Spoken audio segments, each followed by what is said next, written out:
Hello बच्चों, तो कैसे हैं आप लोग। उम्मीद करते हैं आप लोग अच्छे होंगे, स्वस्थ होंगे और अपनी तैयारी बिल्कुल अच्छे से कर रहे होंगे। तो आज के वीडियो में हम लोग पढ़ने वाले हैं एक्सरसाइज 11.3 का क्वेश्चन नंबर 7 और 8।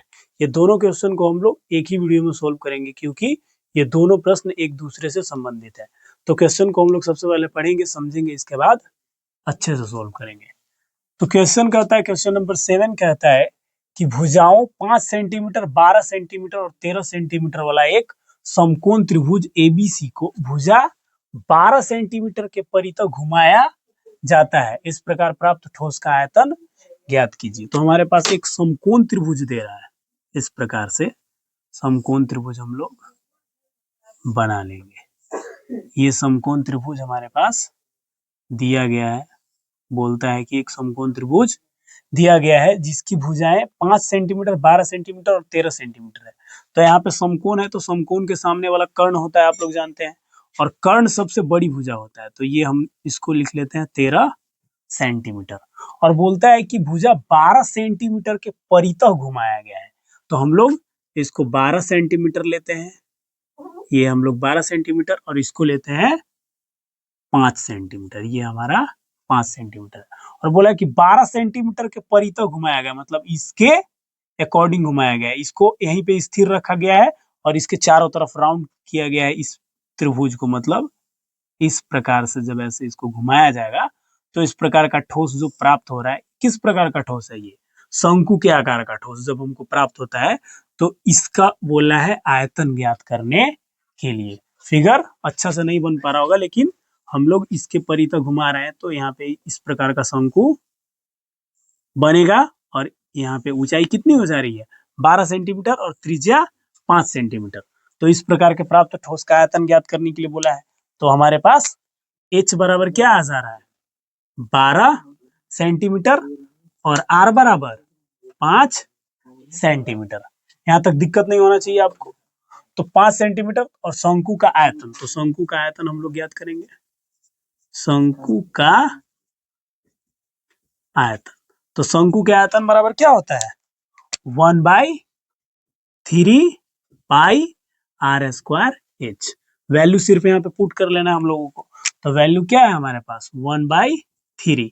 और बुक में आंसर जो दिया गया है वो पाई के पदों में ही दिया गया है, तो हम लोग पाई का वैल्यू नहीं रखते हैं, डायरेक्ट ऐसे ही छोड़ देते हैं। पाई रहने देते हैं। आर स्क्वायर यानी कि 5 × 5, और एच का वैल्यू 12, तो 12 लिख लेते हैं। अब ये 3 से ये कट जाएगा, 3 चौका 12, और यहाँ पे पाई है, यहाँ पे गुना का सिंपल लगा सकते हैं आप। 3 चौका 12। अब हम लोग को इसको क्या कर लेना होगा, गुना कर लेना होगा। तो 50 25 और 25 चौका 100, यानी कि हमारे पास आ जा रहा है पाई गुना में 100। तो इसको हम लोग फाइनल लिख सकते हैं 100 पाई, और आयतन होता है सेंटीमीटर में दिया गया, तो क्यूब में हम लोग आयतन लिखते हैं, यानी कि सेंटीमीटर क्यूब। 100 पाई क्यूब इसका क्या आ जाएगा, आयतन आ जाएगा। इस प्रकार के इस त्रिभुज से बने हुए शंकु का आयतन। और क्वेश्चन नंबर 8 भी इसी प्रकार का क्वेश्चन है।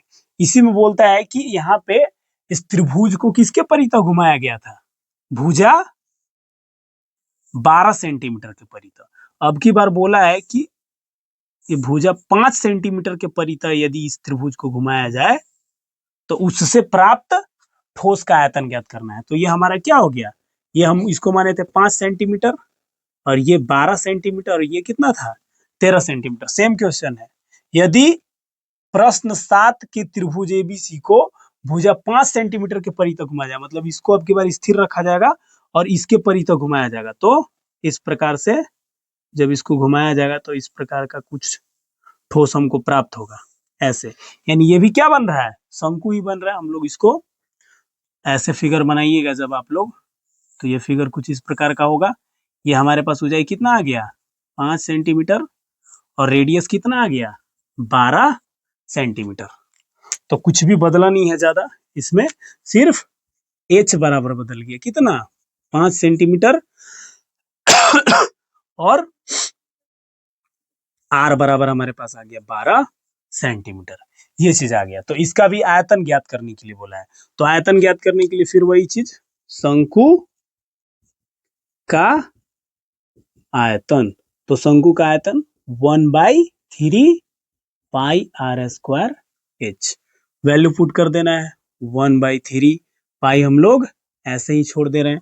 और आर का मान, तो आर कितना है 12, तो 12 का स्क्वायर यानी 12 गुने 12। और एच, तो एच हमारे पास दिया गया है अब की बार 5। तो फिर यहाँ पे 3 से कट जाएगा, 3 चौका 12 और गुना करेंगे तो 5 चौका 20, 20 आ गया। एक स्टेप यहाँ पे लिख देते हैं, तो यहाँ पे हो गया पाई और 5 चौका 20 और गुना में 12, तो 12 दूना कितना हो जाता है, 12 दूना 24 यानी कि 240। और ये पाई ऐसे ही रह जाएगा, इतना सेंटीमीटर क्यों 240 पाई सेंटीमीटर क्यूब आ गया।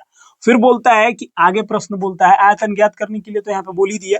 फिर बोलता है कि प्रश्न 7 और 8 में प्राप्त किए गए दोनों ठोसों के आयतनों का अनुपात भी ज्ञात करना है। तो अनुपात ज्ञात करने के लिए हम लोग सिंपल ऐसे डायरेक्ट भी लिख सकते हैं, नहीं तो अनुपात आप ऐसे लिख करके अनुपात यहाँ पे लिख देते हैं, दोनों ठोस के आयतनों का अनुपात। तो अनुपात डायरेक्ट ऐसे हम लोग अनुपात में ज्ञात कर लेते हैं, बट्टा में रखने का कोई आवश्यकता नहीं है, डायरेक्ट लिख लेते हैं 100 पाई सेंटीमीटर क्यूब अनुपात 240 पाई सेंटीमीटर क्यूब। सेंटीमीटर क्यूब आप नहीं भी लिखिएगा तो कोई दिक्कत नहीं है यहाँ पे। तो ये पाई से पाई क्या हो जाएगा, खत्म हो जाएगा। और इसको आप एक जीरो से एक जीरो यहाँ पे काट लीजिए, तो बचेगा कितना, ये 10 10 अनुपात 24, तो ये 2 से कट जाएगा, 2 पचे 10 और 2 से 12 बार में, यानी कि 5 अनुपात 12 का अनुपात हमारा आ जाएगा। इन दोनों ठोसों के आयतनों का अनुपात 5 अनुपात 12 का अनुपात। तो क्वेश्चन अच्छा था, सिर्फ हम लोगों को यहाँ पे समझने की आवश्यकता थी कि किसके परितः घुमाया जा रहा है।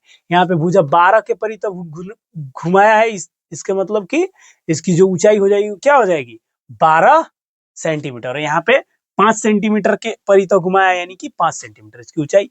और बाकी सारा तो इसमें कुछ भी नहीं है।